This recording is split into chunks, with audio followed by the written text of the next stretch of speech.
श्री गणपति स्तोत्र।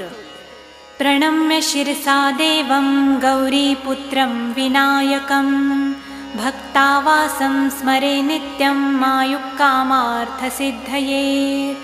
प्रथमं वक्रतुण्डं च एकदन्तं द्वितीयकं तृतीयं कृष्णपिङ्गाक्षं गजवक्त्रं चतुर्थकं लम्बोदरं पञ्चमं च षष्ठं विकटमेव च सप्तमं विघ्नराजेन्द्रं धूम्रवर्णं तथाष्टमं नवमं भालचन्द्रं च दशमं तु विनायकम् एकादशं गणपति द्वादशं तु गजाननं द्वादशैतानि नामानि त्रिसन्ध्यं यः पठेन्नरः न च विघ्नभयं तस्य सर्वसिद्धिकरं प्रभो।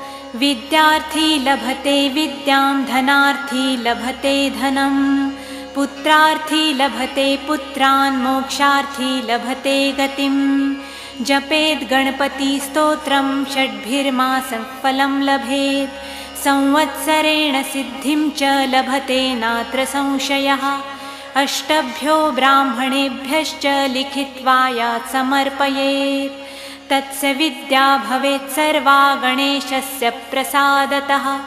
इति श्री नारदपुराणे संकटनिरसन नाम गणेशस्तोत्रं सम्पूर्णम्। श्री सीतारामचन्द्रार्पणमस्तु।